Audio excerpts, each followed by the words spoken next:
Hi, and welcome to another episode of Simple Tools. Today we're going to stay on the shaving theme and talk about what to do with a double-edged blade when you're finished using it. Double-edged blades are super sharp, so just throwing it straight into the trash, probably not a good idea. You never know who's going to go through your trash and they might get injured handling the blade. What we have is a blade bank. A blade bank is anything you can put your blade in when you're done with it.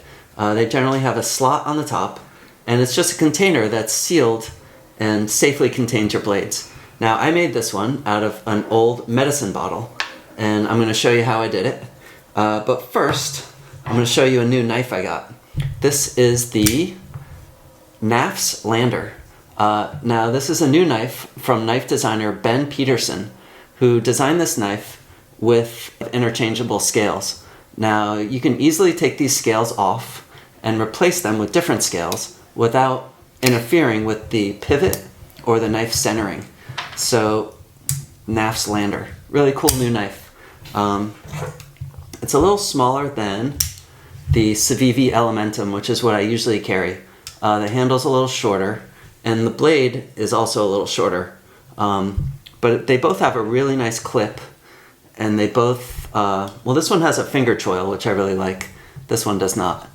But this one retails for about $50, at least it was on sale, and just a super nice knife that you might consider checking out. One more thing about the safety razor is if you ever want to take it on the road, an easy way to do that is with a toilet paper roll. You simply take the razor, put it in the roll, fold over the top, and it's all protected to pack and take with you. And now, let's get to the making of the blade bank. I just wanted to mention that most blades in a plastic case come with a little blade bank in the back there. And now you see the blade bank that I made previously. And there's a blade, and you just, when I make the new one, you'll just kind of see how I test it for a good fit there. And then there's the one, it's just a bottle with the label peeled off and a lid. And I drew that little black line on the top. I used a speed square to make sure it was straight. And that is my Dremel 3000 with a rotary cutting disc on it, cutoff disc. And I'm just using it to cut a slot in the top. You have to be careful of the chuck of the Dremel, because if it hits the top of the bottle, it'll leave a mark, which I kind of did. And there I got it to fit, and that is Black Montana spray paint. It's great stuff. I love that spray paint. And I'm just going to mask off the bottom, the threads of the bottle, and bam, spray painted. Now you might notice a giant drip. That's because I sprayed too much on the top. And so I'm going to epoxy the lid closed. I got the epoxy at the Complete Sculptor.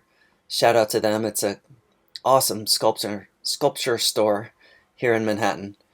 So it's a 5-minute, 2-part epoxy. And they sell all sorts of epoxies there. But this one, you just have A and B and you mix them together. And it's just going to seal the lid shut. I wanted to mention something about the Dremel. I bought that Dremel on Craigslist from a guy who lived on the Upper East Side of Manhattan who was moving to Tasmania. And I bought a Dremel and a Makita drill. So if you're out there watching in Tasmania, thanks for the Dremel. I use it all the time. Anyway, you see me applying the epoxy to the lid. I'm going to peel off the blue tape and stick it together. And the only last thing to do, once it's all sealed and closed,